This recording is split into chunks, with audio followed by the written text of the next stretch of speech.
jamais aucune enquête ni aucune personnalité n'ont remis en cause la vérité des faits. On est capable, à travers certains miracles eucharistiques, de confirmer que le Christ est bien présent dans l'Eucharistie.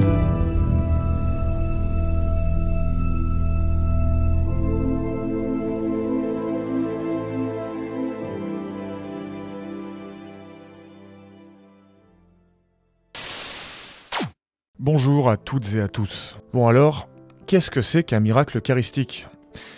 Il s'agit d'un best-seller de l'argumentaire chrétien.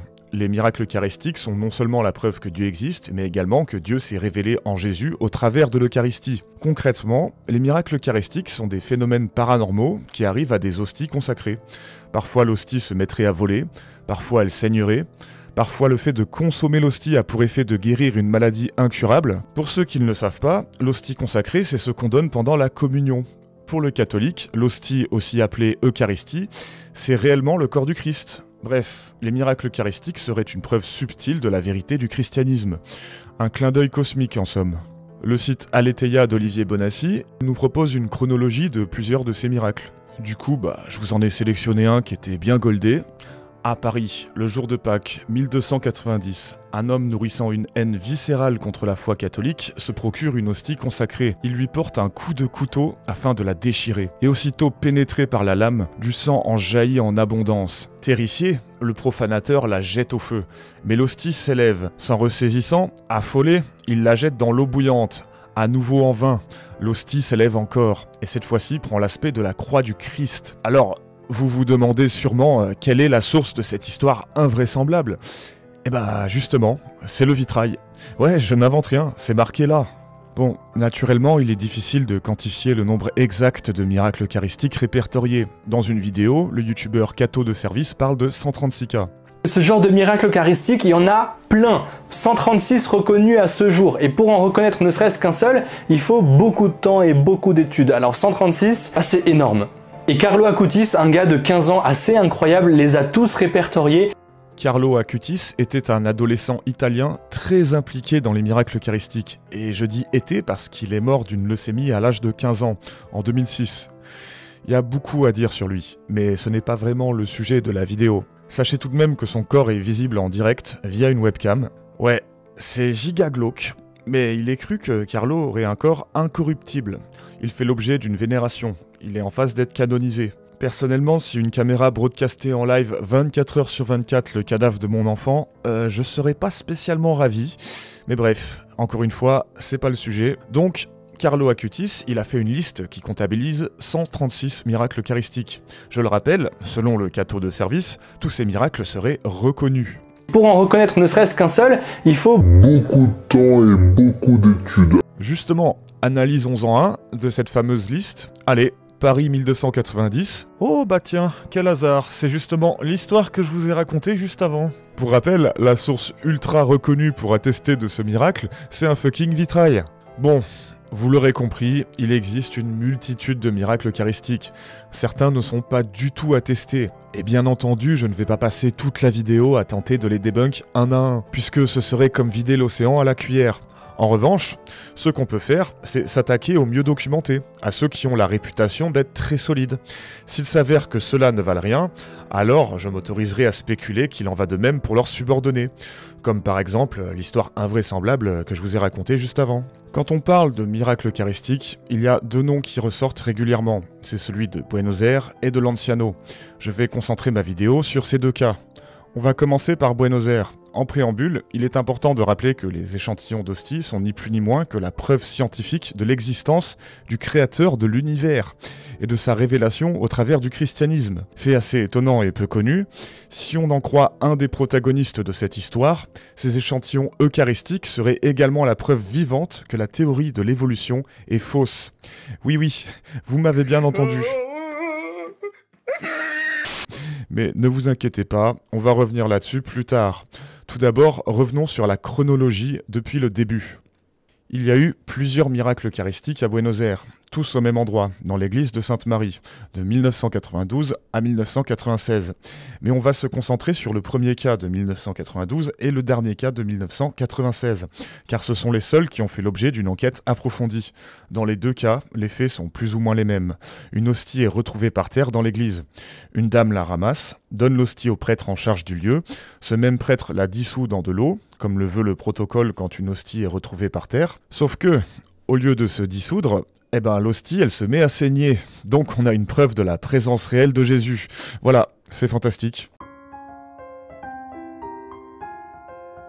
Il y a une équipe qui a propulsé les miracles à la télévision. C'est celle de Ron Tesoriero, un avocat, Mike Wilsey, un journaliste, et Castanon Gomez, un psychologue. Ron et Mike sont des amis de longue date, ils étaient voisins en Australie. Dans les années 90, nos trois enquêteurs ont réalisé toute une série de documentaires sur des sujets paranormaux qui étaient liés au christianisme. La consécration, elle arrive en juillet 1999, lorsque leur émission Sign from God, en français Signe de Dieu, est diffusée en live dans tous les États-Unis via la chaîne de la Fox. Leur documentaire engendra pas moins de 28 millions de vues. Comme le dit Mike Wilsey lui-même, ces nombres étaient extraordinaires. Vous devez être le Super Bowl ou les Oscars pour battre ce genre de nombres. Sans aller jusqu'à dire qu'ils ont créé le miracle de Buenos Aires de toutes pièces, il faut néanmoins reconnaître que sans cette équipe d'enquêteurs, on ne serait pas en train de parler de ce miracle aujourd'hui, tant on leur doit quasiment toute la documentation disponible sur le sujet, ainsi que la popularisation du miracle via la diffusion justement de leurs documentaires en DVD. Élément assez étonnant, nos enquêteurs du surnaturel sont très souvent présentés comme d'anciens athées, convertis au christianisme à la suite de leur enquête sur les miracles eucharistiques de Buenos Aires. C'est par exemple ce que dit Mathieu Lavagna dans sa vidéo sur le sujet. Donc voilà, à la suite de ce miracle époustouflant, le docteur Ricardo Castañón Gomez s'est converti au catholicisme. Et sans surprise, Benoît de la chaîne Ignis répète exactement la même connerie. D'ailleurs, c'est à la suite de ce miracle époustouflant que le docteur Ricardo Castañón Gomez, auparavant athée, s'est converti au catholicisme. En réalité, Castañón Gomez était déjà converti au christianisme avant son travail sur les miracles eucharistiques. Dans un entretien accordé au centre medjugorje.org, il affirme avoir trouvé la foi en lisant un livre sur les apparitions de Medjugorje. Je cite: « Pour moi, la clé de ma conversion a été le livre des apparitions de la Vierge à Medjugorje, un livre que ce dernier affirme avoir lu en mai 1992. Mais Gomez en parle aussi dans cette vidéo. Porque fue la lectura de este libro que despertó mi vocación espiritual, me orientó a conocer a Dios y a servirlo durante estos 28-29 años. » Ah mais attendez, Gomez affirme aussi qu'il s'est converti après avoir étudié le miracle de la mystique Nancy Fowler à Conyers, en Amérique. I was an atheist. I didn't believe that God exists and I live in that way. After Conyers, I became a Catholic with a lot of conviction. Bah alors, faut savoir Gomez, c'est à quel moment exactement que t'as vu la lumière ? En fait, c'est toujours le même pattern. Gomez vous certifie qu'il est un scientifique très sérieux, blablabla, et puis il vous affirme que ce miracle, il a changé sa vie. En fait, le mec il se comporte comme un vendeur de bagnoles. Et bien sûr que nos deux apologètes ne font pas exprès de mentir, ils font que répéter avec paresse ce qu'ils ont déjà entendu 14 fois sur des sites d'évangélisation. Et c'est compréhensible, cette histoire d'ex-athée, elle a évidemment une fonction de storytelling très puissante. On vous montre la voie à suivre indirectement. Ce que vous dit Mathieu Lavagna, c'est que vous aussi, vous les athées qui regardez cette vidéo, vous voyez ce brave docteur, pourtant incrédule et très scientifique, il a été forcé de se rendre à l'évidence devant la puissance des miracles auxquels il a assisté. Vous aussi, si vous êtes de bonne foi, vous pouvez, comme lui, rejoindre le Christ. Prenez par exemple ce trailer d'un de leurs documentaires. This is the story of a very famous TV personality, household name, who decided to investigate supernatural things all over the world with an attorney and with a very outspoken atheist, and all of them had a radical change of opinion. Cette façon de valoriser son discours, elle est caractéristique de nos protagonistes. Il faut que le spectateur puisse s'identifier à eux. D'ailleurs, on verra que cette narrative de l'ex-athée converti, elle constitue le fil rouge de la plupart des interventions publiques de nos trois enquêteurs. So he was an ex-Catholic, very hostile against the church, but he took up the challenge. Dr. Castañón, just briefly, a few short years back, you were an atheist. Now, what's happened to the certainty you once held that God did not exist? Malgré le fait que Gomez était évidemment converti avant la production du documentaire, Mike Wilsey, son collègue, lui par contre, il sera resté très longtemps attaché à son statut d'athée sceptique, qu'il brandissait lui aussi très régulièrement comme un token d'impartialité pour légitimer ses recherches. Dans ses ouvrages, Mike Wilsey affirme qu'il était resté athée durant ses enquêtes sur les miracles. Dans son livre A Skeptic's Search for Meaning, il affirma « Le documentaire Signe de Dieu semblait pousser beaucoup de gens à embrasser le catholicisme, sauf moi. » On voit que cette prétention vole en éclats quand on zoome sur les interventions publiques du monsieur. J'en veux pour preuve justement le documentaire Signe de Dieu. Laissez-moi vous en montrer quelques extraits et gardez à l'esprit que Mike Wilsey, il dit toutes ces choses dans une émission qui est datée de 1999. On est donc avant le début de l'enquête sur les miracles eucharistiques de Buenos Aires. Niveau contexte, notre sceptique vient d'assister à un miracle en live avec Katia Rivas. Les stigmates de Jésus viennent d'apparaître sur Katia. Elle a des traces qui apparaissent sur ses pieds, ses mains et son front. Voici la réaction de Mike, qui, je le rappelle, à ce moment se prétendait athée. God was present. It was amazing. Miracle. Mais pire encore, dans ce même documentaire, Mike présente une statue de Jésus qui aurait miraculeusement saigné. Un laboratoire est chargé de tester le sang et le résultat est divulgué en live. The blood originated from a female. Well, I guess that's all we need to know, Lisa, as surprising as that is. Thanks, and we'll talk to you a little bit later. Thank you. But that does leave me with a question for you, Mike. They found human female blood on this statue. What does that tell us? It's just a guess. If you believe in the theory or the teaching of the Immaculate Conception, then Jesus had a mother but no father. If he is of the flesh of his mother, could Jesus be of the blood of his mother? Donc voilà, on lui dit explicitement que le sang ne peut pas être celui de Jésus, puisque le sang retrouvé sur la statue miraculeuse est celui d'une femme. Mais le mec, il se dégonfle pas. Il a recours à ce genre d'explication pour éviter d'être en dissonance cognitive. Et on est censé croire qu'il était athée à ce moment, mais c'est n'importe quoi. You're renowned for your skepticism. En réalité, on apprend dans ses écrits autobiographiques que Mike a frôlé la mort durant un crash d'avion en 1993, et que depuis cet événement, il a la foi.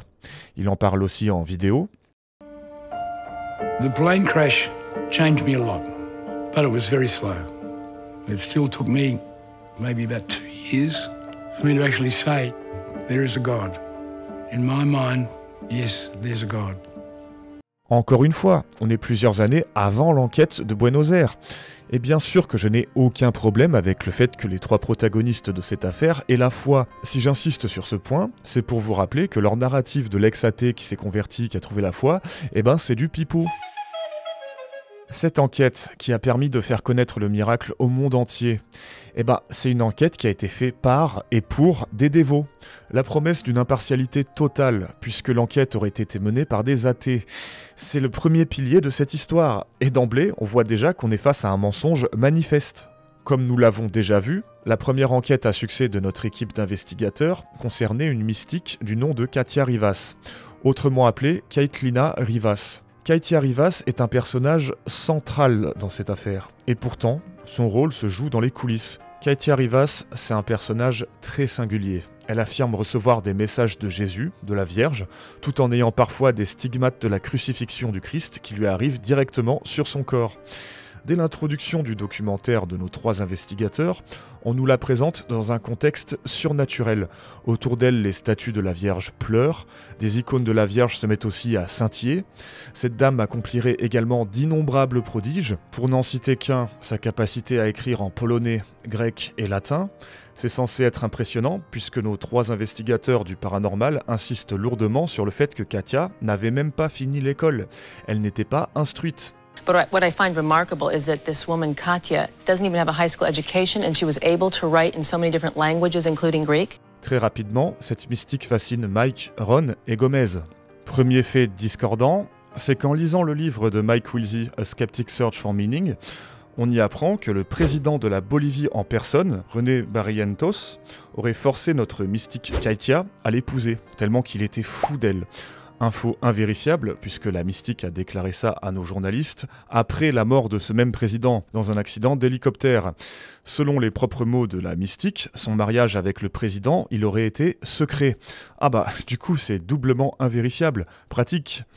Il est intéressant de noter que Mike Wilsey semble relever ces informations dans son livre sans la moindre réserve quant à leur vraisemblance. Mais je trouve quand même ce double discours assez intéressant. On a d'un côté une femme qu'on nous présente comme une personne simple, inculte, vivant dans un trou paumé, à l'image d'une Bernadette Soubirous ou d'une Lucia Santos. Très bien, mais de l'autre, elle aurait été assez intéressante pour attirer l'attention du président de la Bolivie et devenir la première dame du pays. Enfin, secrètement. Faut savoir, c'est une paysanne inculte ou la femme du président ? Si je vous parle de cette dame, c'est parce qu'en réalité, il n'y a pas que le président de la Bolivie qui aurait succombé à son charme. Elle a tellement fait forte impression à nos 3 enquêteurs durant leur documentaire Signs from God, qu'après, ils sont restés en contact avec elle. Mieux que ça, en lisant les divers ouvrages de Mike, Ron et Gomez, en fait, on se rend vite compte qu'elle devient peu à peu centrale dans leur existence. Katia Rivas devient leur guide spirituel, pour ne pas carrément dire leur gourou. Oui, le mot est lâché, gourou. Il y a clairement une dérive sectaire autour de la personne de Katia Rivas, et ça, j'en ai des preuves. Et je mesure le fait que ma phrase soit en soi une très grosse accusation. Mais déjà, il est intéressant de noter que Katia Rivas se faisait offrir des tours du monde en avion par nos 3 protagonistes. Par exemple, dans le livre My Human Heart When Science and Faith Collide de Ron Tesoriero, il raconte une de ses fameuses escapades. En 2001, Gabriel et moi avons accompagné Katia à Fatima, au Portugal, où la Vierge Marie est apparue à 3 enfants bergers en 1917. Sur le chemin du retour, Katia a eu une expérience mystique de la Vierge Marie, dans laquelle Marie a spécifiquement demandé à Gabriel d'établir un groupe de prière dans notre maison en Australie. On peut aussi voir des propos du même acabit dans les écrits de Mike Wilsey. Vers l'an 2000, Ron a amené Katia en Australie. Je les ai invités à dîner. Bon, je vais pas tout vous lire parce que le format il va être indigeste, mais en gros, il raconte le déroulé de sa soirée avec Katia Rivas et Ron, pour au final nous dire que Katia a produit un miracle durant cette même soirée, et qu'ils ont pleuré ensemble tellement que le moment était fort. En fait, en lisant les ouvrages de nos 3 enquêteurs, on comprend mieux la dynamique mystique complètement hors sol du groupe. Et on voit que ce pattern se répète un peu partout dans le monde. Il se passe la même chose en Italie, par exemple. Quand nos enquêteurs vont à Lanciano, Mike affirme texto dans son livre que Katia lui aurait miraculeusement redonné l'odorat qu'il avait perdu des années auparavant. Et en fait, nos enquêteurs ont baladé cette mystique dans quasiment tout leur périple, et à chaque fois, ils racontent comment Katia faisait prodige sur prodige. Il faut bien comprendre que ces gens étaient persuadés d'être en la présence d'une messagère de Jésus. C'est d'autant plus clair quand on voit Mike ému aux larmes le jour où il filme les stigmates de Katia Rivas. Le fait que des stigmates apparaissent spontanément sur le corps de personnes mystiques, c'est un autre sujet. Mais je tiens à rappeler que le sceptique Luigi Garlaschelli, il a déjà très largement démontré que c'est possible de fake ce genre de choses avec un simple tour de passe-passe, soit via une réaction chimique ou alors via une coupure superficielle. En parlant de coupure superficielle, si on regarde attentivement les photos de Katia Rivas, on peut apercevoir des traces de coupure. Je vous laisse quand même l'extrait de Luigi Garlaschelli. Prodotto chimico in colore, basta concentrarsi, breve preghiera, ed ecco delle stigmate chimiche che possono essere lavate anche. En fait, t'as des magiciens comme David Copperfield qui se font chier à inventer des tours de magie où ils font disparaître des wagons de train entiers. Mais là, on est censé s'émerveiller sur quelques traces de sang. Franchement, c'est d'une tristesse. Alors oui, l'explication est moins sexy que d'imaginer qu'on est face à une messagère de Dieu. Mais bon, des os pas des os, hein. Pour en revenir au sujet, oui, Mike, Ron et Gomez, ils étaient tous persuadés que Jésus parlait à eux via Katia Rivas. Aucun doute là-dessus. Mike en parle d'ailleurs ouvertement face caméra. One of our group had made a documentary on the Eucharist. Jesus then intervened in the group discussion and told Katia to ask me what my opinion was on this documentary. Gomez va jusqu'à comparer Katia à Moïse, extrait. Some material for Ron to The answer comes now.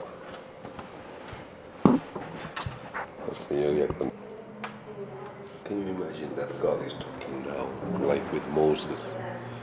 He's talking now as he did with Moses 3,000 years ago. It's like the Sinai here.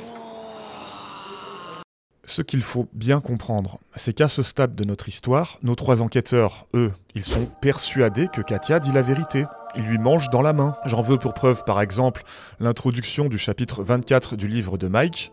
« Ron et moi passions désormais de plus en plus de temps avec Katia. C'était un privilège d'être en sa présence. Nous avions une confiance absolue en elle et en ce qu'elle disait.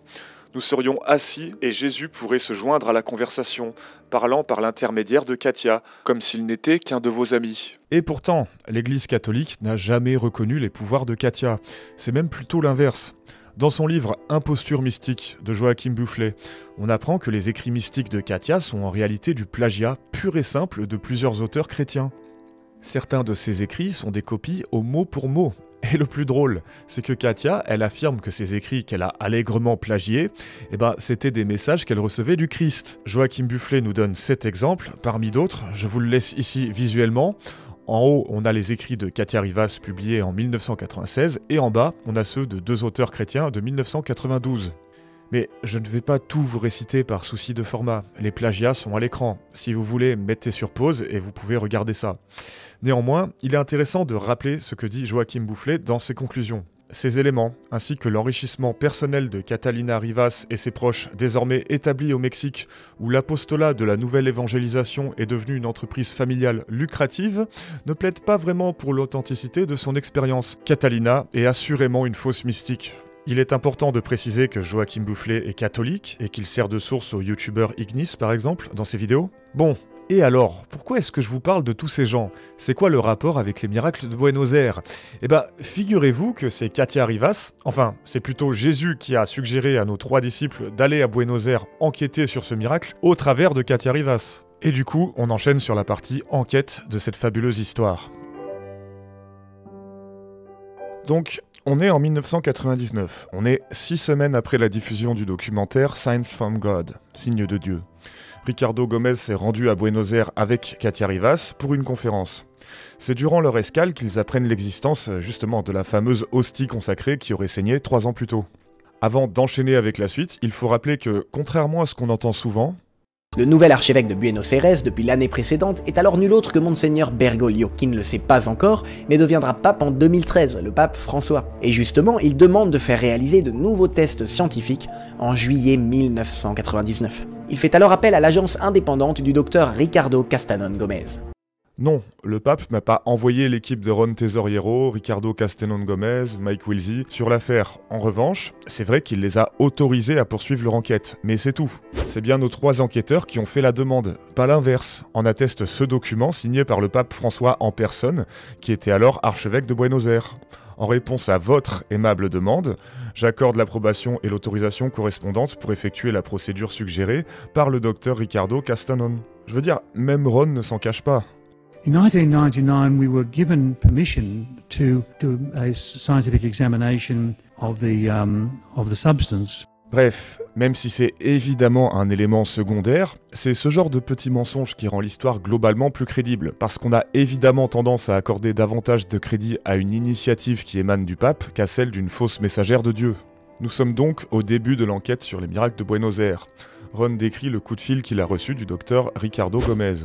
À présent, je cite Ron Tesoriero dans son livre Reason to Believe, chapitre 12. Le coup de téléphone était urgent. Ricardo m'a dit de prendre mon appareil photo et de le rejoindre en Argentine. Il avait quelque chose à dire, mais ne m'a pas expliqué. Quelque chose à propos d'une hostie eucharistique, quelque chose d'étonnant. Quelques jours plus tard, je l'ai rejoint dans un taxi qui descendait une rue animée de Buenos Aires. C'était le 5 octobre 1999. Nous étions en route vers une église paroissiale de la ville. Il y a quelques semaines, m'a-t-il confié, Katia m'a parlé. Elle m'a dit qu'elle avait un message de Jésus pour moi. Dis à Ricardo que je veux qu'il prenne en charge cette affaire. À travers cela, je veux redonner de la dignité à mes autels. Qu'a-t-elle compris par ce message ? Ai-je demandé. Elle a dit que lorsque Jésus parle de vouloir redonner de la dignité à ses autels, il dit que nous ne croyons plus en sa présence réelle dans l'Eucharistie, que nous avons perdu le respect pour lui. Nous ne le vénérons pas comme nous le devrions. Toujours en parlant de Katia, Gomez déclare « Elle a dit qu'elle s'imagine que notre Seigneur a un plan. Quel plan ? Nous allons faire des tests et montrer les résultats dans un programme que vous allez créer afin que ce miracle soit reconnu et ravive la foi des gens. Elle a dit que les gens sauront que Jésus est vivant dans l'Eucharistie et aussi que Jésus souffre. Bon, voilà, là vous avez l'entièreté du contexte autour des prémices de cette histoire. Mais sans même être encore rentré dans le cœur du sujet, merci de bien vouloir noter le saut qualitatif qu'on vient de faire. On est passé de « cette enquête aurait été menée par des athées très sérieux » à « bon, en fait, ils n'étaient pas vraiment athées, et c'était plutôt des adeptes qui suivaient les ordres de Jésus au travers d'une pseudo-messagère de Dieu qui plagie ses messages divins sur d'autres auteurs chrétiens ». Déjà, ça commence très fort cette affaire, parce qu'il faut bien comprendre que Ron, Mike et Gomez, ils qualifient leur travail d'enquête. Mais derrière cet apparat, il se cache une réalité complètement différente. C'est Jésus qui leur dit de mener à bien cette enquête. Quand on part de ce postulat, l'utilisation même du mot « enquête », c'est une vaste escroquerie. Puisqu'une enquête, ça suggère de chercher la vérité. Notre équipe, ils l'ont déjà la vérité. Puisque c'est Jésus qui les envoie redonner de la dignité à son autel, pour reprendre les mots de Katia. Et c'est la même chose avec nos marchands de Jésus préférés, vous savez, comme quand Ignis vous fait une vidéo de 3 heures pour prouver que Dieu existe et qu'il ose présenter ça comme une enquête. D'ailleurs, il suffit de regarder l'intro de sa dernière vidéo sur les miracles eucharistiques pour voir qu'il présente les choses exactement de la même manière. Il y a quelques années, je suis tombé pour la première fois sur ces photos. Bon, je pense que ça va rien vous dire, mais en fait, ce qu'on voit à l'écran, ce sont des petits bouts de pain et des taches de sang qui seraient apparues dessus toutes seules. Très très étrange. Ces photos avaient suffi à piquer ma curiosité, et j'ai décidé d'enquêter. Voilà, donc des petits bouts de pain avec du sang dessus. Mystérieux, mais derrière je m'apprête pas du tout à faire du prosélytisme pendant 1 heure. Ah ça non, jamais. Mais cette façon de procéder, elle est vicieuse, parce qu'on déguise son prosélytisme en enquête pour se donner une apparence objective et neutre, alors que c'est pas du tout le cas. Pour en revenir au sujet, il faut bien que vous compreniez le fait suivant. Les preuves que ces 3 enquêteurs étaient sous l'influence d'une gourou, Katia Rivas, et que cette même gourou avait une influence centrale dans leur enquête sur le miracle de Buenos Aires, on en a une quantité affolante de preuves. Je peux vous prendre un énième exemple trouvé dans le livre de Mike. Ron a transporté l'échantillon de Buenos Aires à San Francisco pour des tests, faisant une halte au Texas pour voir Katia, qui donnait une conférence. Lorsqu'il alla la voir, elle lui dit que Jésus avait un message pour lui. « Tu n'as aucune idée de l'importance du travail que tu accomplis », commença le message. « Tu vas rencontrer des difficultés, mais ne sois pas troublé. Ne crois pas que je vais te laisser tomber si tes intérêts sont les mêmes que les miens. » C'est un message auquel Ron s'est attaché pendant les 20 années qui suivaient. Alors qu'il faisait face à difficulté sur difficulté, il ne s'est jamais senti abandonné. C'est sur ces bases qu'il faut regarder la suite de l'enquête. Et si vous pensez que ça ne va pas s'empirer, vous n'êtes pas au bout de vos peines. Bon, on va passer en revue les études scientifiques qui ont été menées sur les miracles eucharistiques via l'initiative de nos chercheurs athées. Les premières études qui auraient été menées sur l'échantillon trouvé en 1992, elles nous viennent de la docteure Isabelle Boto et la docteure Adelma Sasso. A noter que les seules sources primaires qui mentionnent ces 2 études, c'est justement Castanon Gomez qui en parle dans son livre Mas a la Razón. C'est un problème, parce que pour rappel, Castanon Gomez, c'est un des 3 personnages qui pensent parler à Jésus au travers d'une mythomane. En termes de rigueur méthodologique, si vous voulez, d'emblée on est déjà pas mal. Quand le cardiologue et auteur Franco Serafini mentionne ces 2 études dans son livre A Cardiologist Examines Jesus, il se contente d'ailleurs de citer le livre de Gomez comme source principale. Bref, la docteure Isabelle Boto aurait trouvé du sang et des cellules musculaires. Quant à elle, la docteure Sasso ira même jusqu'à dire que l'échantillon d'hostie aurait carrément eu un rythme cardiaque. Serafini écrit dans son livre « Mais soudain, le rapport de la docteure Sasso cesse d'être vague et imprécis. Elle fait littéralement bondir le lecteur de sa chaise en écrivant « L'une des fois où je l'ai observé, j'ai remarqué une zone qui semblait battre en rythme. » Serafini déplore bien entendu l'absence totale de preuves substantielles d'une telle affirmation. Ce qui est marrant, c'est que ce livre de Serafini, il sert de source à nos apologètes. Pourtant, on voit bien que dans ce même livre, Serafini est absolument incrédule face à ces 2 études. Serafini dira d'ailleurs « Finalement, sans explication claire, la docteure Sasso a conclu son rapport de 1992 en certifiant que l'échantillon analysé était d'origine humaine. La conclusion de Serafini, elle est sans appel. Mon opinion globale sur les enquêtes de 1992, beaucoup de bonne volonté, mais peu de moyens disponibles et une mauvaise coordination de la recherche. Pourquoi n'y a-t-il aucune documentation photographique, ni aucune note de laboratoire tangible à consulter? Pourquoi devons-nous nous contenter de descriptions approximatives et des gribouillages sur des bords de page?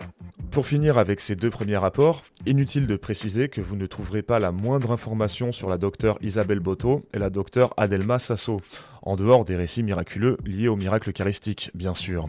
Sans tirer de conclusions hâtives, on est en droit de trouver ça au minimum curieux. Et je précise au cas où que ces travaux n'ont bien sûr jamais été publiés nulle part. Mais poursuivons les études.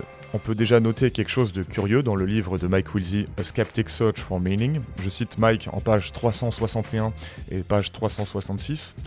Ron a emporté l'échantillon au laboratoire Forensic Analytical, le même que nous avions utilisé pour le documentaire Signs from God. Ils l'ont examiné et n'ont trouvé aucune trace de sang.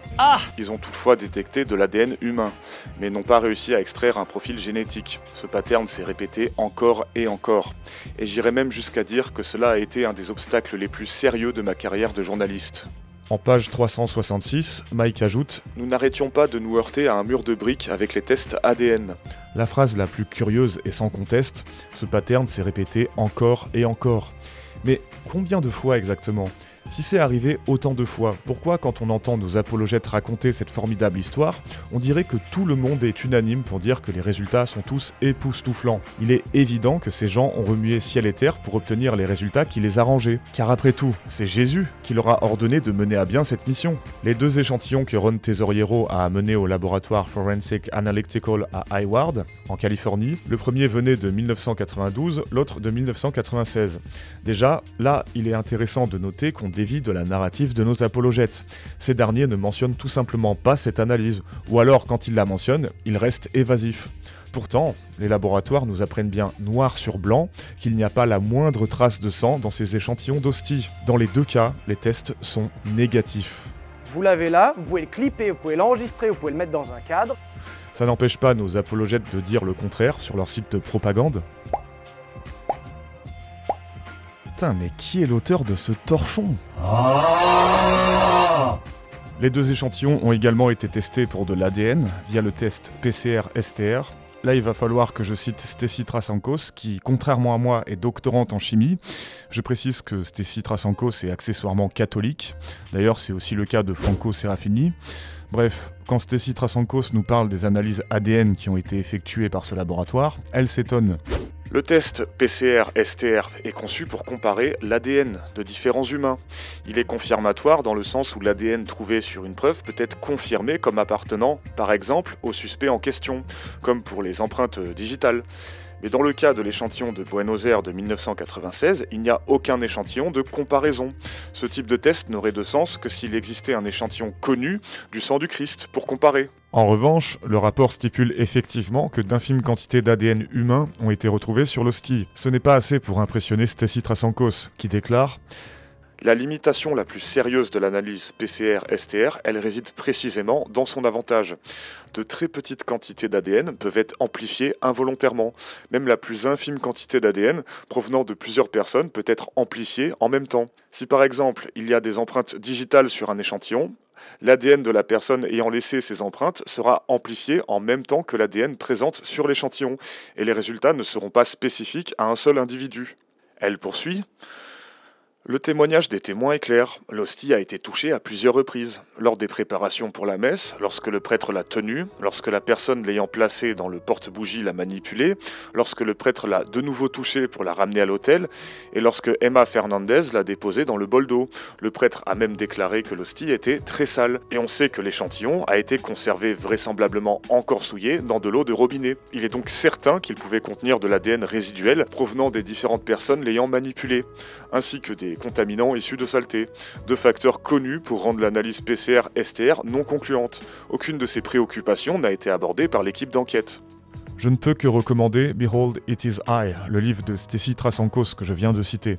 Sur l'aspect scientifique de l'affaire, elle a apporté beaucoup de lumière sur les erreurs d'interprétation de nos 3 enquêteurs du paranormal. Il est à noter que pour Ron Tesoriero, cette absence de concordance pour l'ADN humain, c'est une preuve supplémentaire que l'ADN de Jésus était bien présent sur cette hostie, puisqu'après tout, Jésus n'avait pas de parents, à proprement parler. Because we didn't get a nuclear profile from the nucleus in the Argentina case, that is what one might expect if the blood is of Jesus because of the non-father factor. Non mais j'avoue, il est malin. Pile tu perds, face je gagne. Bon, reprenons la timeline des analyses. Bien entendu, Ron, Gomez et Mike n'allaient pas se contenter de ce résultat décevant. La prochaine étape sera de continuer à tester leur échantillon d'hostie en allant demander l'avis d'une flopée de scientifiques. Le docteur Robert Lawrence, le docteur Peter Ellis, le docteur Thomas Loy, les 3 étaient d'accord pour dire qu'il s'agissait grosso modo de peau. Notez que ces opinions contredisent l'idée qu'il s'agissait de muscles cardiaques, mais le plus intéressant, c'est que durant son analyse, le docteur Lawrence, il aurait aussi déclaré que les globules blancs de ces échantillons étaient encore vivants quand l'échantillon a été prélevé. C'est un point très important, parce qu'on sait que ce genre de choses n'arrive tout simplement pas. Voir des globules blancs vivants dans un échantillon qui aurait passé plusieurs années dans de l'eau distillée, c'est tout simplement impossible. En d'autres termes, c'est miraculeux. So they were active, living white cells at the time they were collected. La prochaine étape de notre trio serviteur de Dieu, c'est d'aller en Italie à la rencontre du professeur Odoardo Linoli, qui a aussi participé à l'identification du miracle de Lanciano dans les années 70. Linoli aurait également trouvé ces fameuses globules blancs vivantes en regardant les photos de slides d'échantillons que lui aurait fourni l'équipe de Ron. Lui, contrairement à Lawrence, affirme qu'il s'agit également de tissu cardiaque. Mais on reparlera de Linoli dans le chapitre sur Lanciano. Plus tard, le 28 février 2008, lors d'une réunion à San Francisco, le docteur Lawrence aurait admis avoir fait une erreur et reconnu que le tissu était définitivement du myocarde enflammé, en d'autres termes, du cœur. Ce changement d'opinion n'est malheureusement justifié nulle part. Dans son livre, Serafini se contente de dire que le docteur Lawrence a fini par plier face à la réputation de ses collègues.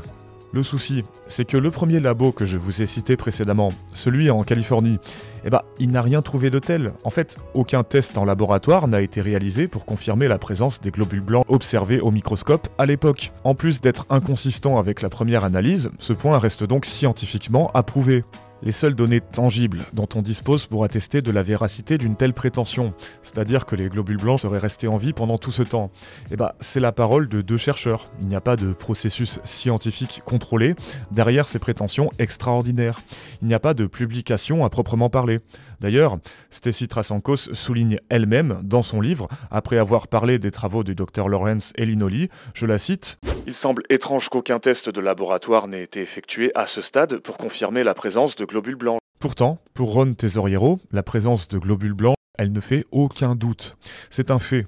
Loin de se contenter de prouver l'existence du créateur de l'univers, pour Ron, cette découverte, elle remet en question ni plus ni moins que la théorie de l'évolution. Et je vous laisse avec son explication. But what about the Argentina case? There was living heart muscle tissue and living white blood cells. These arrived spontaneously. There was no billions of years of evolution. They were not part of Darwin's tree. And there was no ancestral connection back to the first cell at the base of Darwin's tree. Darwinian theory is an all or nothing theory. One exception brings the theory down. And that has now happened. Le grand projet de Ron, ce n'est pas juste de prouver que Dieu existe via les miracles eucharistiques. Non, c'est de prouver que la théorie de l'évolution est fausse via ce même miracle. Si pour vous, toute cette histoire avait déjà un parfum pseudo-scientifique, gardez à l'esprit que le mec qui a monté l'équipe chargée de faire cette même enquête, le mec qui a rendu ce miracle célèbre après avoir suivi les ordres de Jésus via l'intermédiaire d'une mystique qui plagie ses écrits, de surcroît, il pousse un agenda créationniste. Si vous voulez, c'est la cerise sur le gâteau, hein. Au final, dans ses documentaires, Ron nous lâche ce genre de dinguerie. Darwin himself said, if it could be demonstrated that any complex organ existed which could not possibly have been formed by numerous successive slight modifications, my theory would absolutely break down. On his own test, Darwin's theory has now absolutely broken down. Ah non, mais là on se régale. Bref, il faut bien comprendre que Ron y consacre tout son temps. C'est le combat de sa vie. En allant sur son site, on voit bien que le fonds de commerce de Ron, ce sont les pseudosciences et par extension la désinformation. D'ailleurs, en lisant son ouvrage My Human Heart, on se rend compte qu'il cherche à légitimer son travail. Il cite par exemple l'opinion du docteur Lawrence, dont on vient juste de parler justement. En parlant du livre de Ron, livre dans lequel Ron fait la promotion d'idées créationnistes, le docteur Lawrence a déclaré « Je ne suis pas religieux, comme vous le savez, mais je trouve que ce livre constitue un argument convaincant en faveur d'un agent créateur plutôt que d'une évolution progressive. Le livre met très bien en évidence l'insuffisance de la science et de la théorie de Darwin pour expliquer comment ou pourquoi l'homme a été créé. Il présente un argument solide en faveur de la création divine, même sans le cas de l'hostie changée en sang qui, une fois pris en compte, rendent l'explication de l'évolution darwinienne insuffisante pour expliquer l'origine du monde et de ses habitants. » Donc, soyons clairs.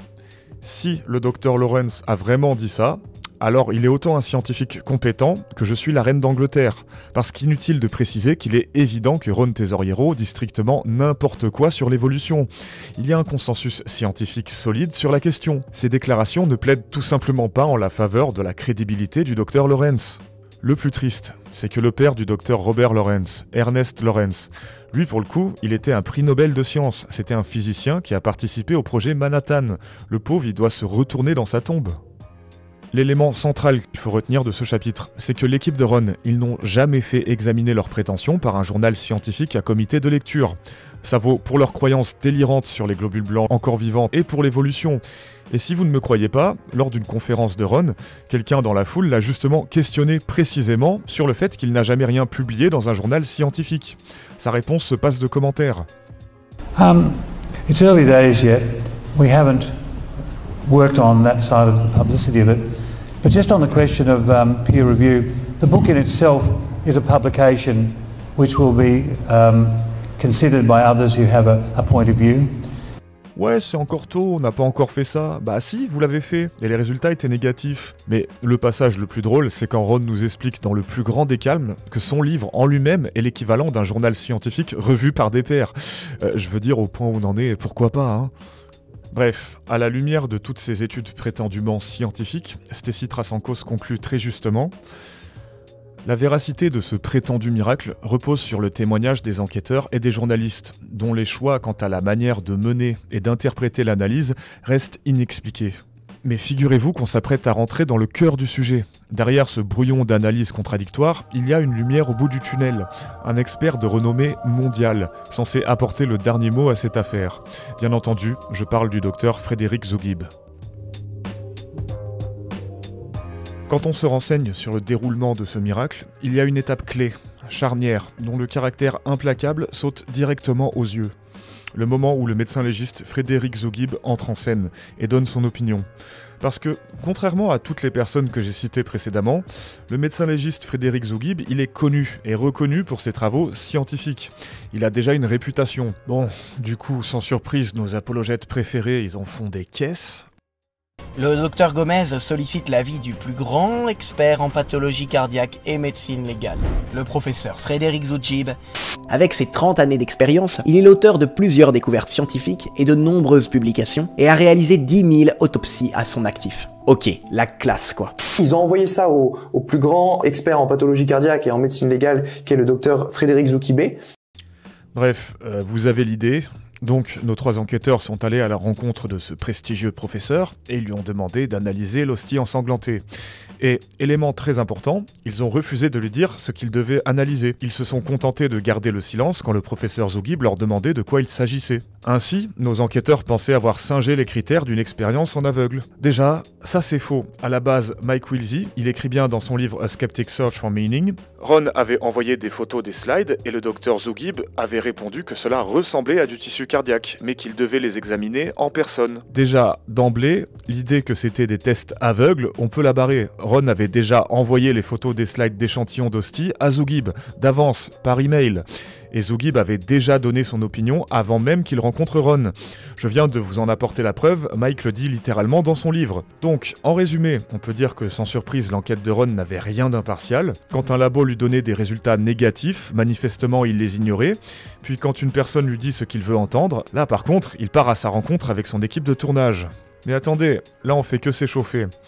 Arrivé à ce point dans mes recherches, j'ai déjà regardé pas mal de vidéos de gens qui disent tous plus ou moins la même chose sur Zougib. Pourtant, il y a quelque chose de très important que tous les croyants se gardent bien de vous dire. Il y a comme une omerta générale autour du fait que le médecin Frédéric Zougib était non seulement croyant, mais il n'était pas juste catholique, il était impliqué activement dans la vie paroissienne. Et impliqué, c'est un euphémisme. Depuis sa plus tendre enfance et en plus de ses études médicales scientifiques, il a été dans le St. Francis College, un établissement privé du diocèse catholique de Brooklyn. Durant sa longue carrière, il était entre autres membre de l'ordre franciscain séculier, mais ce n'est pas tout. Notre docteur publiait des livres et prenait régulièrement la parole publiquement pour faire la promotion de miracles. Il est un défenseur acharné de l'authenticité du suaire et plus largement de certains miracles chrétiens, comme par exemple celui de Fatima. Et ça depuis bien avant qu'on lui ait demandé de vérifier la fameuse hostie ensanglantée de Buenos Aires. Il était également membre de la Blue Army of Our Lady of Fatima, une organisation dont le but était principalement d'évangéliser. Notre scientifique a aussi été reçu au titre de chevalier dans l'ordre de l'Immaculée Conception de la Villa Vicosa, un titre honorifique que l'ordre religieux et dynastique lui a donné en reconnaissance de grands actes et services rendus à la maison royale et à l'église portugaise.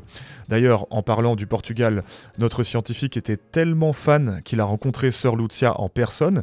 Oui, la Sœur Lucie des miracles de Fatima. Mort en 2013, il a été enterré dans la ville de Ourem, au Portugal. La localité de Fatima est rattachée à cette ville. Imaginez le niveau d'implication. Exit le tombeau familial. Le gars préfère aller jusqu'à se faire enterrer dans un lieu de pèlerinage. Non mais vraiment, maintenant que vous avez tous les éléments à votre disposition, on va se refaire le film. Donc, on a ces gens qui ont rencontré un immense succès. Plus de 28 millions de spectateurs américains ont vu leur visage. Donc ces rockstars du miracle envoient un email à un gars qui confirme leur croyance à l'avance. Ce gars se trouve justement être un fan de miracle. Il dédie manifestement une grande partie de son temps à faire la promotion de miracles religieux. Nos 3 enquêteurs arrivent vers lui, caméra à la main, un échantillon à la main, déjà identifié comme étant du tissu cardiaque. Et l'idée, là, c'est de nous faire croire que de la façon la plus neutre et impartiale, il aurait découvert du muscle cardiaque sans se douter de rien. Cerise sur le gâteau, via un protocole en aveugle. Mais arrêtez de vous payer notre tronche, s'il vous plaît, un peu de tenue. Il faut bien comprendre que contrairement à ce que cherche à nous faire croire la doxa chrétienne, non, Frédéric Zougib n'était pas un scientifique neutre sans biais présumé, choisi uniquement pour la qualité de sa réputation. Il n'y a aucun hasard dans le fait que ces gens soient allés lui parler à lui en particulier, plutôt qu'aux milliers d'autres scientifiques disponibles aux États-Unis. C'était le meilleur choix possible, un croyant fan de miracles, ayant une réputation de scientifique, tout ce qu'il y a de plus légitime. J'ajouterai qu'on n'arrête pas de nous rabâcher que les tests ont été faits en respectant la méthode du protocole aveugle. Ils l'ont envoyé sans lui dire qu'il s'agissait d'une hostie. Ils lui ont donné, monsieur, pouvez-vous analyser ce morceau de chair sans lui dire que ça provient d'une hostie et de l'Eucharistie. Et donc il analyse. Pas d'où ça vient. Il savait pas d'où ça venait, il l'a analysé. Les analyses scientifiques sont faites en aveugle, c'est-à-dire que les chercheurs qui étudient les hosties ne savent pas ce que c'est. En réalité, même si on n'avait pas la preuve qu'ils ont envoyé en avance ce même échantillon à Zougib par email, cette affaire aurait quand même été un simulacre de test en aveugle. L'équipe de Ron se contente d'en singer tous les aspects, en racontant qu'ils n'ont rien révélé au monsieur scientifique avant qu'il fasse les tests. Et, promis juré, on n'a rien dit. Mais on est où là? Vous croyez vraiment que c'est comme ça qu'on fait de la science? C'est du grand délire. Il est où le protocole? Elles sont où les publications dans les magazines scientifiques à comité de lecture? Elle est où la revue par les pairs? On est à des années-lumière du moindre début de protocole scientifique. En réalité, on n'a que la vidéo de Ron et 2 textes rédigés par Zougib. C'est tout. Et pourtant, cette méthode aveugle de Lidl, figurez-vous que Ron, Mike et Gomez, ils utilisent le même procédé fallacieux dans chacune de leurs enquêtes. On les voit en train d'utiliser le même stratagème pour la stigmatiser Katia Rivas, par exemple. Les voici en train de nous dire qu'ils ont vérifié ses pouvoirs via un protocole scientifique rigoureux. And the point is, neurologists could not explain what happened. Le proverbe nous dit qu'il n'y a pas plus dévot qu'un converti. Et il faut croire que c'est vrai. Le 11 décembre 2012, lors d'une conférence au Sanctuaire national de la Divine Miséricorde, Gomez affirma qu'il faisait environ 300 conférences par an au sujet des miracles. Durant leurs innombrables conférences, nos 3 protagonistes répètent continuellement que leurs études ont été effectuées dans le cadre d'un protocole aveugle. C'est un mensonge. Bref, je le répète une énième fois parce que c'est très important. La méthodologie de l'équipe de Ron, elle n'est pas scientifique. C'est des mythos qui suivent les ordres d'une gourou. Pour en revenir à Zougib, on pourrait très bien me dire « Ok, le professeur Zougib était manifestement très religieux, mais ça n'ôte rien à la qualité a priori de son expertise. Georges Lemaître aussi était très croyant. Il était même chanoine, et ça ne l'a pas empêché de révolutionner notre compréhension de l'univers. Oui, mais le problème c'est que Zougib n'a rien prouvé du tout. Et ce n'est pas moi qui le dis, mais bien sa propre famille. Oui, sa propre famille, vous m'avez bien entendu. Virtuellement, personne n'est au courant de ça. Pourtant, c'est central dans cette affaire. Du coup, je vous laisse avec un extrait de la vidéo. There have been rumors circulating on the internet for a long time now that claim that Dr. Zugabe also examined and authenticated the alleged Eucharistic miracle from Argentina.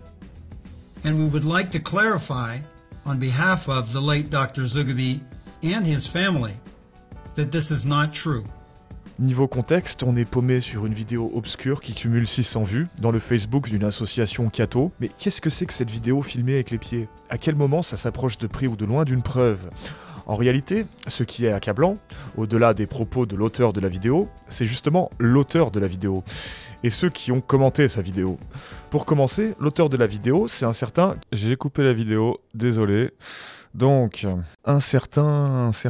Eh ben non, je peux pas vous dire son nom en fait, parce que là, il vient de m'envoyer un message m'informant que si je mentionnais son nom, il allait me coller un procès au cul. Voilà, ouais, vous pouvez le voir à l'écran. Donc en fait, ce que je vais faire, c'est que je vais continuer ma vidéo en floutant son visage et en changeant son nom. En revanche, dans la description, eh ben, vous pourrez avoir accès à toutes mes sources, y compris ce que cette personne a dit. Donc vous pourrez quand même vérifier en amont ce que j'ai dit, il n'y a pas de souci. Mais c'est juste que je ne peux pas directement donner son nom pour des raisons légales. Allez, on reprend. Donc, ce monsieur s'appelle... Je le sais pour plusieurs raisons, à commencer par le fait qu'il m'a lui-même donné son identité quand je l'ai contacté sur cette même page. Je lui ai parlé en visio, et il apparaît dans les diverses vidéos de cette même page, comme ici par exemple. Je vous demande donc de vous joindre à moi pendant que je fais une veillée pour prier et vénérer le Sainte Relique de la Passion. D'ailleurs, les gens qui s'adressent à lui en commentaire ont bien conscience qu'il parle à aucun doute là-dessus. Je n'insiste pas pour rien, c'est important pour la suite, vous allez voir.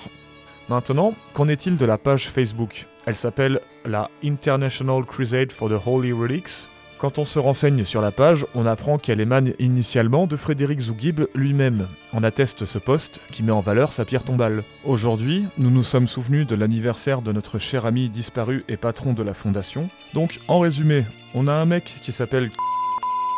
Il est manifestement le successeur de Frédéric Zugibe, dans une association créée par ce même professeur. Si vous avez encore des doutes sur ce point, voici une image de lui, avec Zugibe et Sœur Lucia, que a publié sur sa chaîne YouTube. On a aussi cette image de nos deux amis en train de taper leur meilleur McDo. Bon, désolé, la qualité est un peu merdique, mais je n'ai rien trouvé de mieux.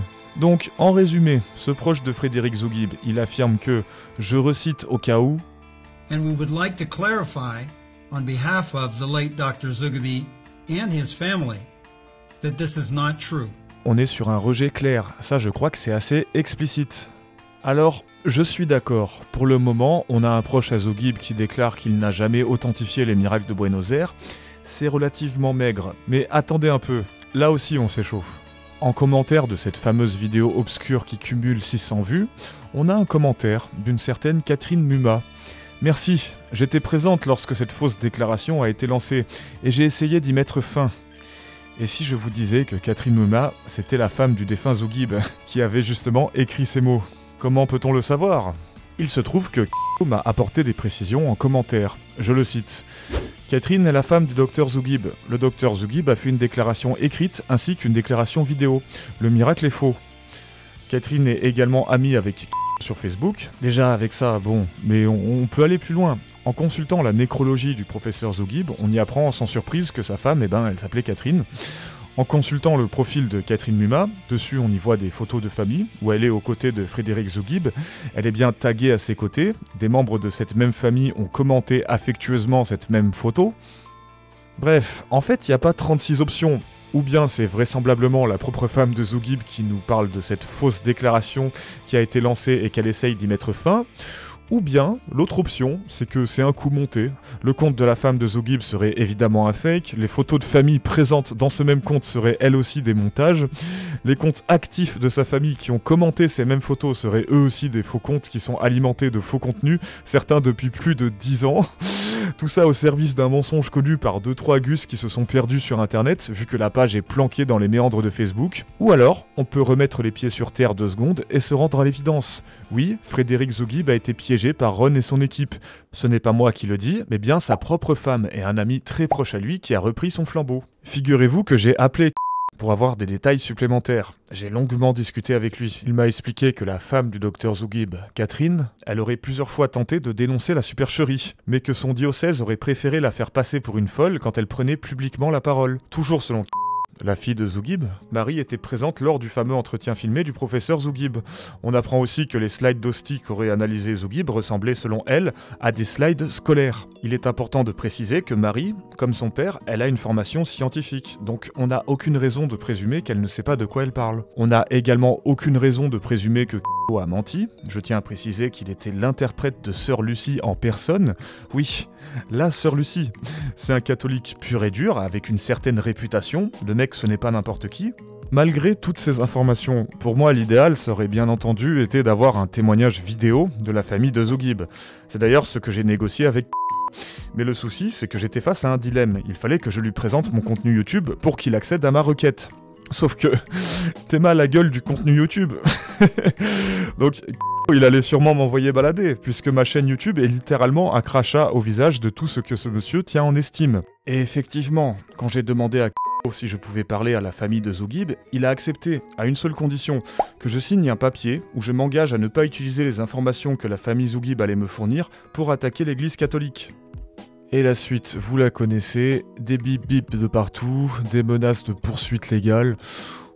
Bon, le mec il allait rien faire dans tous les cas, hein, mais bon, j'ai pas envie de me prendre la tête, voilà, il veut que j'enlève son nom, bah voilà, j'ai enlevé son nom. En vrai, le plus chiant, c'est de devoir faire des cuts dans la vidéo et casser le rythme avec ses explications a posteriori. Bref, on enchaîne. En tout cas, j'ai fait tout ce que j'ai pu. La prochaine étape, ce serait qu'un vidéaste croyant se charge de l'affaire et fasse sortir l'information de façon officielle, afin qu'on arrête de propager ce mensonge. La famille de Zougib n'attend que ça, donc les vidéastes croyants qui me regardent, allez-y, foncez. Et d'ailleurs, si vous avez le moindre doute sur tout ce que je viens de raconter, mais allez vérifier vous-même la page Facebook, vous verrez que je n'invente strictement rien. Ah, et un dernier truc avant de finir avec cette histoire. Quand Mathieu Lavagna il parle justement de l'affaire Zougib, il raconte strictement n'importe quoi. Et alors c'est là où ils lui disent que le morceau provient d'une hostie, et là il était stupéfait en disant mais au moment où vous m'avez apporté l'échantillon, celui-là était vivant, le cœur était en train de battre. Mais pas du tout. Le docteur Zougib il a dit ça. That is amazing. How long had it been in the water and all? 3 years. That tissue was in water for 3 years? Yes. That's hard to believe. C'est difficile à croire. En fait, même dans l'enregistrement de Ron, on voit bien qu'il n'est pas emballé par cette découverte soi-disant extraordinaire. Et là où ça devient vraiment grave, c'est quand on voit ce même extrait, mais présenté par Ignis. Faites attention au montage, au cut. C'est alors qu'on lui révèle que le morceau qu'il vient d'analyser a été gardé dans de l'eau distillée pendant 3 ans. Zougib est stupéfait. That tissue was in water for 3 years? That is fantastic. Donc en fait, leur prétention délirante des 3 années là, eh ben, il a dit que c'était dur à croire. That tissue was in water for 3 years? Yes. That's hard to believe. Sauf que eux, ils ont pris le moment où il dit que c'est fantastique, et hop, ils l'ont mis à la place. Voilà, ça c'est des petits secrets de montage qu'on connaît entre youtubeurs. Mais de vous à moi, vous avez pas honte les mecs, de mentir comme ça ouvertement ? Moi ce que je comprends pas, c'est que ces mecs-là, ils sont censés être catholiques. Ils sont censés croire que Dieu observe et juge chacune de leurs actions. Et là, ce qu'ils viennent de faire, là, c'est un putain de mytho. Ils ont menti ouvertement, et ils le savent en plus. Y a pas de « Ah, on savait pas », non, non. Là c'est évidemment fait exprès sciemment. Bref, on enchaîne avec la suite. Mais alors, la question sur toutes les lèvres, c'est qu'est-ce qui s'est réellement passé ? Et la réponse évidente qu'il convient de rappeler, c'est qu'à l'heure actuelle, on ne sait pas vraiment, et on ne saura sans doute jamais. Cependant, il existe plusieurs hypothèses. Ma première, avant que j'étudie le sujet, c'était de présumer que des farceurs ont juste jeté une hostie pleine de sang dans l'église à Buenos Aires, et que le reste aurait été le résultat d'extrapolation de ce qui était initialement une farce. Sauf que, dans le cas de Buenos Aires, ça ne colle pas au témoignage du prêtre et de la paroissienne qui aurait trouvé l'hostie sale. Ce n'est qu'après avoir été mis dans l'eau distillée que l'hostie aurait saigné. Mais figurez-vous qu'il existe une autre explication, qui ne contredit pas les témoignages. Cette hypothèse, c'est celle de la moisissure. Et j'avoue qu'initialement j'étais sceptique, jusqu'au jour où j'ai croisé le chemin de Kerry, du blog Skeptasmic. Bref, à l'origine, il y a un papier publié dans un journal scientifique. En substance, ce papier nous dit la chose suivante. Si vous laissez une hostie par terre, puis que vous la mettez dans de l'eau distillée, qu'en gros vous reproduisez les circonstances du miracle de Buenos Aires, vous avez environ 15% de chances que cette matière rouge apparaisse sur votre hostie, au bout de même pas 2 semaines, 7 à 10 jours, nous dit le papier. En réalité, il s'agit de bactéries qui colonisent l'hostie en donnant un aspect rouge, donnant cette impression de sang, tout simplement. Alors, si c'était si simple que ça, pourquoi ne pas le faire chez soi ? Et bah justement, c'est là que Kerry rentre en scène, puisque c'est précisément ce qu'elle a fait. Là par exemple, pendant que je parle, vous pouvez voir 2 timelapses qu'elle a fait. Et le plus fort, c'est que si on compare ces résultats aux photographies faites à Buenos Aires, on voit bien que la ressemblance elle est frappante. Alors, très bien, mais ça expliquerait seulement le début de l'enquête, et toute cette agitation pour 2 malheureuses hosties infectées par des bactéries. Mais ça n'explique pas les rapports de tous ces médecins. Mais quel médecin en fait ? Celui de Zougib, on vient de le voir, sa propre femme et une personne très proche de lui ont déclaré qu'il a été piégé, que c'était une fausse rumeur. À quel moment c'est une preuve ? Le rapport du docteur Lorenz peut-être, mais quel rapport en fait ? Il n'a jamais publié ses déclarations. Il déclare avoir trouvé de la peau, pas du tissu cardiaque, puis retourne sa veste sans expliquer pourquoi plusieurs années après. Vous appelez ça une preuve ? On parle d'un mec qui valide les délires créationnistes de Ron Tesoriero. Vous pensez sincèrement que son avis a la moindre valeur ? À la limite, les déclarations du professeur Linoli. Ok, mais pour rappel, son constat se base sur une photo d'un slide. Il n'a même pas directement étudié l'échantillon de l'hostie, et, je le précise, comme toutes les personnes que je viens de citer, il n'a encore moins publié le moindre papier scientifique dessus. Donc oui, c'est maigre. Bien sûr, il y a la 3e hypothèse, celle du surnaturel, mais je ne vais même pas prendre la peine de la développer, puisque de toute manière, à partir du moment où on va sur ce terrain-là, tout et son contraire sont possibles. Mon travail dans cette vidéo, c'est de montrer que justement, non, l'hypothèse du surnaturel, elle est loin, très loin d'être la plus plausible. On a aussi bien sûr l'hypothèse de la fraude. Donc au moment de rencontrer Zougib, notre équipe, ils auraient simplement pris leurs slides d'hostie et les auraient remplacés par des slides scolaires de cœur. Et donc forcément, le résultat, c'était du tissu cardiaque. Avant de clôturer ce chapitre, si vous voulez en savoir plus sur toutes les hypothèses dont on dispose, Kerry a justement fait un tableau très détaillé sur son blog Skeptasmic, je vous laisse le lien en description. Avant de doucement se diriger vers la conclusion, on va quand même parler du miracle eucharistique de Lanciano. En quelques mots, ça commence très mal, parce que l'histoire du miracle de Lanciano, en elle-même, elle est très peu sourcée. On va donc devoir mettre des guillemets un peu partout. Le miracle de Lanciano, il date présumément des environs du 8e siècle, même s'il existe aussi d'autres sources qui le situent plutôt aux alentours du 7e siècle. Après la consécration eucharistique, un prêtre dont personne ne connaît le nom se serait mis à douter de la présence réelle du Christ dans le pain et le vin. C'est alors que, sous les yeux de ce prêtre, l'hostie se changea en un morceau de chair, et le vin consacré en sang réel, qui se coagula en 5 caillots irréguliers de forme et de grosseur différentes. Quand on parle du miracle eucharistique de Lanciano, on parle de 3 miracles. Le premier étant bien entendu celui de l'hostie, que je viens de vous conter. L'autre miracle étant le poids des 5 caillots de sang. Effectivement, les 5 caillots seraient d'un poids équivalent à un seul.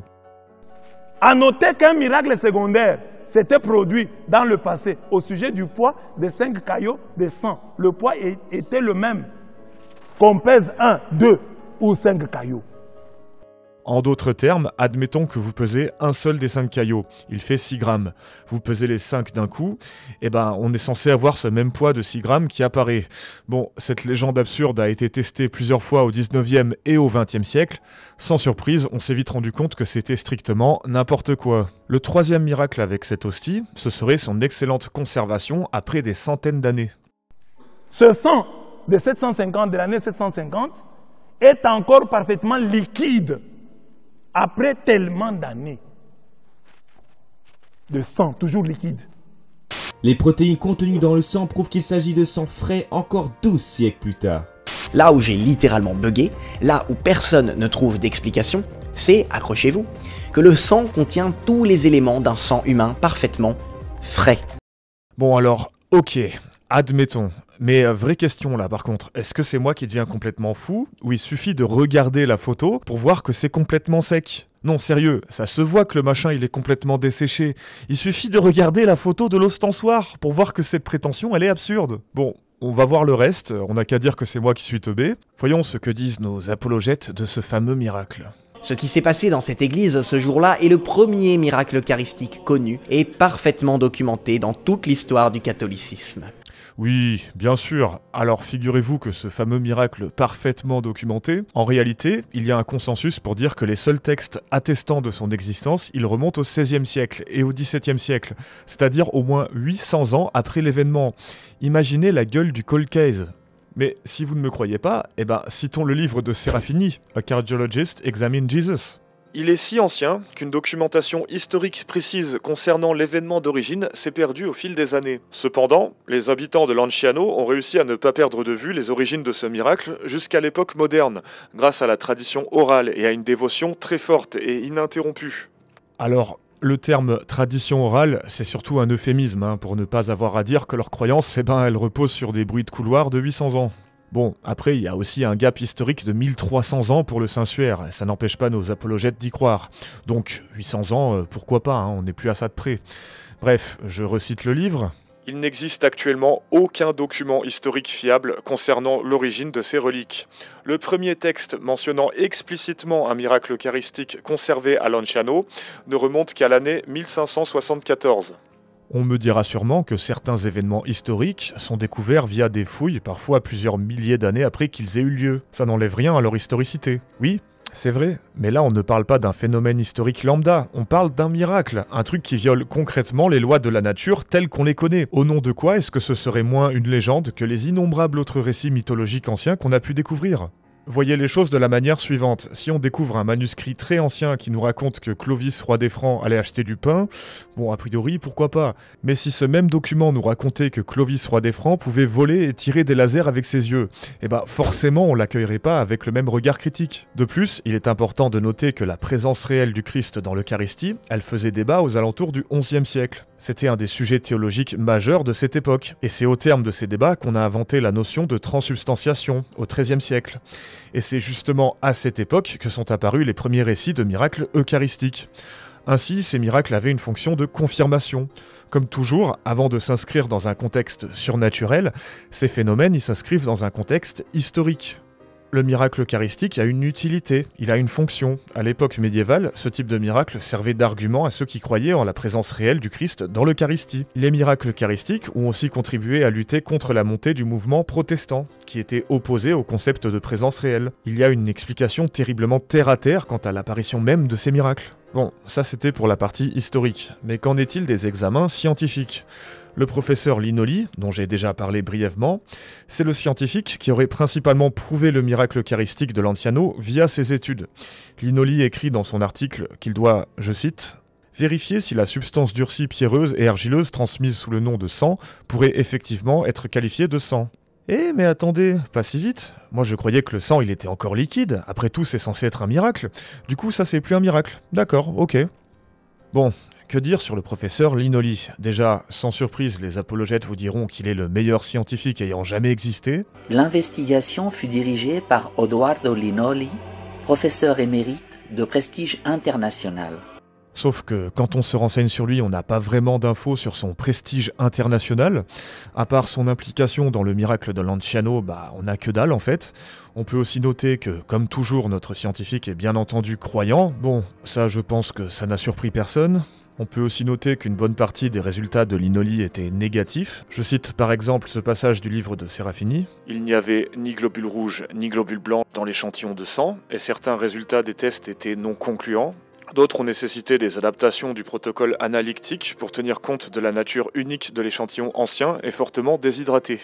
En fait, il y a d'autres passages comme celui-ci, où on nous explique implicitement que les résultats de Linoli, ils étaient loin d'être unanimes. Si notre scientifique n'a certes pas caché ses difficultés, Linoli a tout de même choisi de conserver uniquement les résultats qui arrangeaient sa doctrine pour soumettre sa conclusion. Au terme de ces examens, le 11 décembre 1970, Linoli envoie un télégramme au frère franciscain qui lui avait justement fourni l'échantillon d'hostie. Et il dit « Au commencement était le Verbe, et le Verbe s'est fait chair ». Ouais, un passage de la Bible.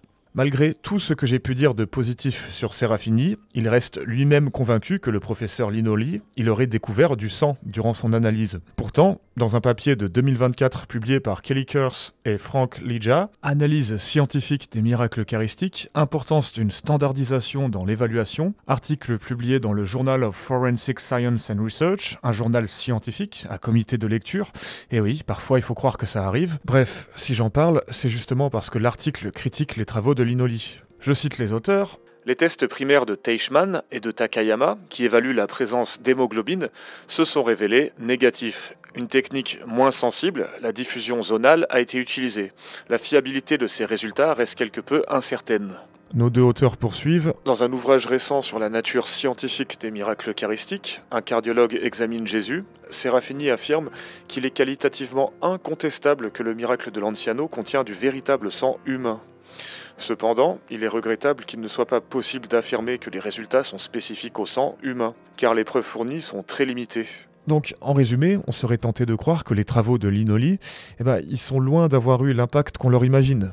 Mais attendez, depuis le début j'avais tort, puisque l'OMS en personne aurait également validé les prétentions de notre professeur qui cite la Bible pour annoncer ses résultats.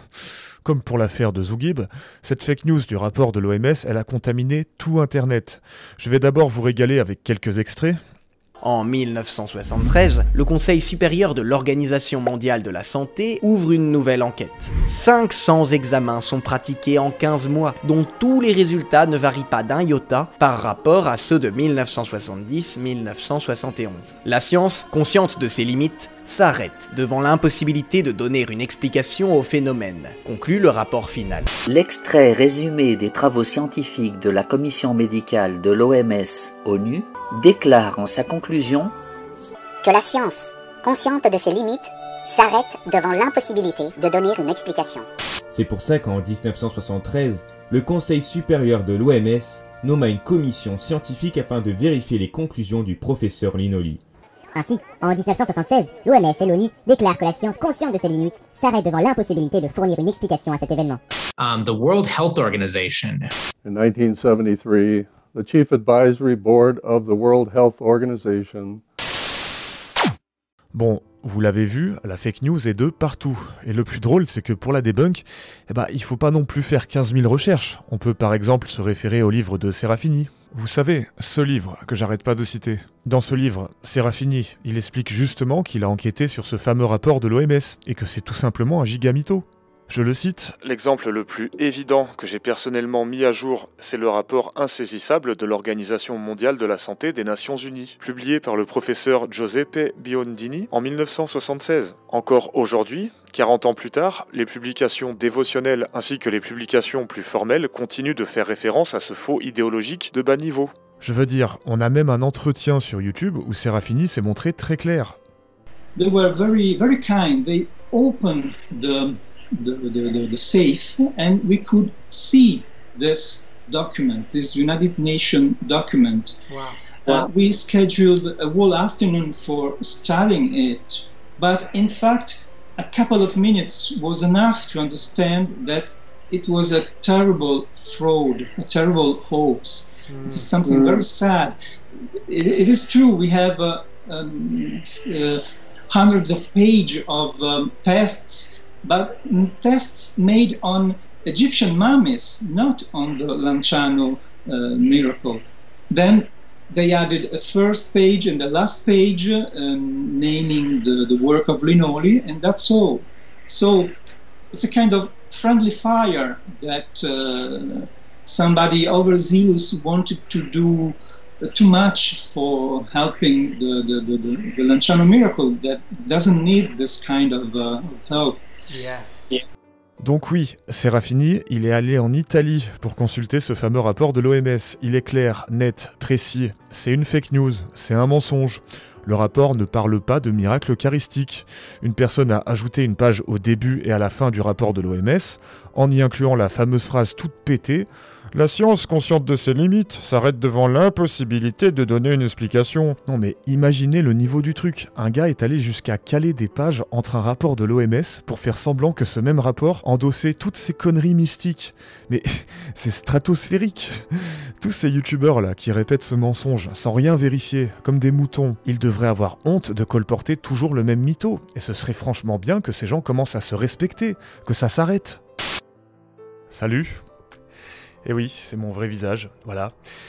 Je voulais en profiter pour vous montrer une œuvre qui me tient à cœur. Voilà, donc ça c'est Soyez rationnel, devenez catholique de Mathieu Lavagna. Ah, concrètement, on est sur un banger. Hein. Moi, le machin, il reste toujours à côté de mon lit. Voilà, c'est mon livre de chevet. Donc, je vous ai quand même gardé le meilleur pour la fin. Hop, page 360, on peut lire.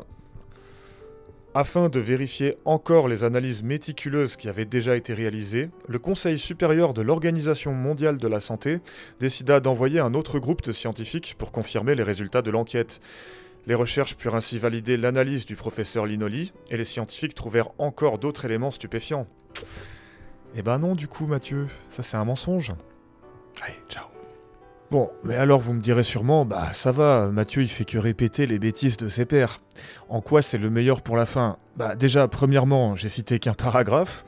Le gars répète littéralement toutes les conneries qu'on a déjà débunk, même les trucs les plus cons, comme par exemple l'histoire des 5 caillots de sang. Deuxièmement, et c'est le point le plus important, vous l'aurez remarqué, je cite souvent le livre de Serafini. Mais si je fais ça, c'est surtout parce que même Mathieu Lavagna et Ignis, ils font la promotion de ce livre. C'est eux qui citent ce livre comme une autorité en la matière. Mathieu, il va même jusqu'à certifier que c'est une bonne source pour se renseigner sur les miracles eucharistiques. Si vous voulez retrouver des analyses plus approfondies là-dessus, je vous renvoie au livre du cardiologue Franco Serafini, qui a écrit un livre en 2019 là-dessus pour analyser médicalement les miracles eucharistiques. C'est le meilleur livre publié sur le sujet. Mais Ignis aussi, il cite le livre dans sa vidéo sur les miracles eucharistiques. Pour ceux qui veulent en savoir plus, de toute façon, la majorité des sources de ce que je vous ai raconté dans cette vidéo provient de l'enquête d'un cardiologue, Franco Serafini, qui s'est penché sur les miracles eucharistiques et a écrit un livre, A Cardiologist Examines Jesus. Mais du coup, là où c'est grave, c'est que manifestement, Ignis et Mathieu, ils ont même pas l'excuse de l'ignorance, puisqu'ils font la promo d'un livre qui débunk littéralement ce qu'ils racontent. Je ne comprends pas. Puis, c'est pas comme si l'info était cachée entre 2 pages dans les notes à la fin du bouquin. Non, non, non. Je veux dire, le truc que j'ai lu là, sur les rapports de l'OMS, eh ben, c'est littéralement en page 14 du livre de Serafini. À ce stade, en 15 minutes de lecture top chrono, ils auraient eu l'info. Idem pour le chapitre sur Lanciano, c'est au début du livre. Bon, allez, soyons fous, je me permets un conseil pour Ignis et Mathieu. Les mecs, lisez les bouquins que vous recommandez, non? Enfin, juste comme ça. Au lieu de vous contenter de les suggérer à votre audience pour donner l'impression que vous avez taffé votre sujet. La prochaine fois, eh ben ça vous évitera de passer pour des gros clowns. Initialement, la raison pour laquelle je trouvais ce fameux rapport de l'OMS un peu suspect, c'est parce que ma prise de position, et ça a toujours été la même, c'est de dire que ces gens sont bloqués dans une bulle d'auto-validation, où toute personne confirmant leur thèse pseudo-scientifique sont des gens qui, comme eux, sont à minima fortement biaisés. J'ai également poussé cette idée durant mes 2 débats sur le SUR. Donc ça me paraissait surprenant qu'un organisme a priori neutre, sans biais présumé tel que l'OMS, valide leur délire hors sol. Et forcé de constater que comme toujours c'était pas le cas. Pour conclure avec le miracle de Lanciano, aucune trace écrite pendant 800 ans, aucun document historique, on n'a même pas le nom du prêtre qui aurait découvert l'hostie. Un rapport de l'OMS complètement inventé, un mensonge pur et simple, répété en boucle par nos perroquets préférés. On a les 5 caillots de sang, qui seraient d'un poids miraculeusement unique que quand on n'a pas de balance pour tester cette prétention et qu'on se contente d'écouter des rumeurs. On a une hostie encore liquide mais qui ressemble au désert du Sahara. On a un professeur qui cite la Bible pour annoncer ses résultats, résultats qui sont d'ailleurs partiels et dont la validité a été remise en doute par d'autres chercheurs. Bref, le miracle de Lanciano est évidemment un gros fake et j'ai vraiment rien d'autre à dire. Donc on va doucement enchaîner vers la conclusion. Ah oui, et par souci de format, je ne vais pas pouvoir parler du miracle eucharistique de Tixla ni de Sokolka en Pologne, parce que... Vous connaissez le refrain, vous vous doutez de la suite. Gardez à l'esprit que ces miracles, c'est du même acabit, ce sont les mêmes mécanismes qui sont à l'œuvre. Et j'en veux pour preuve que ces 2 miracles eucharistiques, ils ont une fois de plus été propulsés sur le devant de la scène, oui, je vous le donne dans le mille, par l'équipe de Ron, Mike et Gomez. Déjà, la méthode fut la même. C'est à nouveau l'équipe de Castanon-Gomez, réputée pour son professionnalisme et sa rigueur, qui a été mandatée pour superviser le tout. Ah bah ça va alors. Et du coup, cette fois-ci aussi, c'était Jésus qui les a envoyés, au travers d'une pseudo-messagère de Dieu qui plagie ses écrits? Alors, qu'est-ce qu'on peut conclure de tout ce bordel? Eh ben, premièrement, que sans surprise, non, le christianisme n'est pas spécial. Non, il n'existe pas de preuves scientifiques que cette religion serait plus attestée qu'une autre. Alors, bien entendu, ceux qui veulent vous vendre du Jésus, eh ben, ils pourront toujours dire qu'il existe 1000 autres raisons de croire. Pourtant, on a déjà passé en revue les miracles de Lourdes, de Fatima, maintenant les miracles eucharistiques. Bien sûr qu'avec ces 3 exemples, je n'ai fait qu'effleurer le sujet. Mais la question c'est, combien de miracles frauduleux faut-il démasquer pour qu'une prise de conscience ait lieu? C'est ça la vraie question. Gardez à l'esprit qu'on s'est quand même attaqué au top du top, le haut du panier, ceux qui seraient les preuves les plus criantes de la vérité du christianisme. Alors imaginez les preuves subordonnées, beaucoup moins attestées, beaucoup plus anciennes, basées uniquement sur des témoignages. Au hasard, le miracle de la résurrection du Christ. Au final, j'ai sincèrement du mal à comprendre pourquoi nos apologètes font ça. Pourquoi ces gens répètent toujours les mêmes mensonges sans rien vérifier en amont? Leurs vidéos suivent la même trame, elles sont paresseuses, et je pense que c'est parce qu'elles s'inscrivent avant toute chose dans une démarche d'évangélisation. La vérité, elle passe manifestement en second plan. Il est important de rappeler que le but primaire de ces histoires de miracles, c'est de vous convertir, c'est de sauver votre âme, et ça quitte à raconter strictement n'importe quoi. La différence entre le taf de ces gens et le taf d'Emmanuel, Kéry et moi, c'est qu'on ne fait pas ça pour vous convertir. Si on a fait toutes ces recherches, c'est parce qu'on voulait savoir ce qui s'est réellement passé. On avait un truc que ces gens n'ont de toute façon pas, c'est la passion. On était tout simplement passionnés par ce sujet. Chaque découverte était excitante. Quand Emmanuel m'appelait parce qu'il avait découvert un nouveau truc, on pouvait entendre l'impatience dans sa voix. Quand j'ai vu le timelapse de Kéry pour la première fois, je suis resté sur le cul. A contrario, ce que font ces gens, c'est juste recopier la même fausse histoire en boucle, en répétant toujours les mêmes inepties. Il n'y a aucune découverte excitante. Où est le fun? Où est l'intérêt? Et je suis conscient que cette vidéo ne va probablement rien changer. Là, on a la version française du livre de Serafini, un cardiologue examine Jésus, qui va bientôt sortir.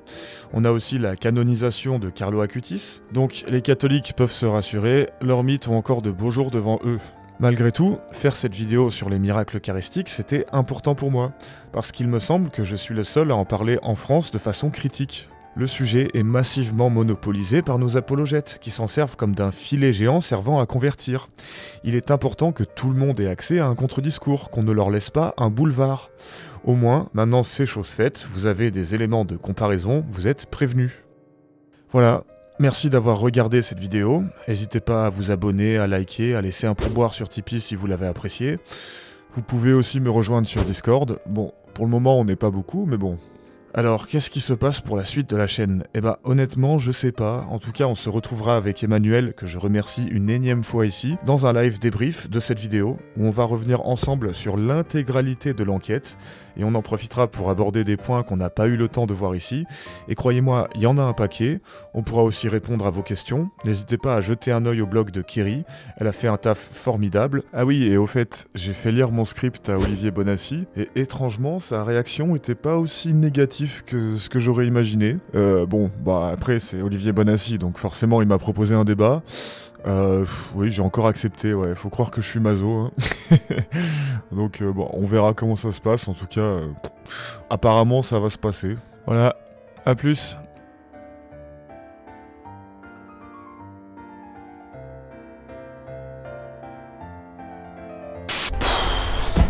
Qu'est-ce qu'il nous faut de plus comme preuve de la présence réelle du Christ dans l'Eucharistie?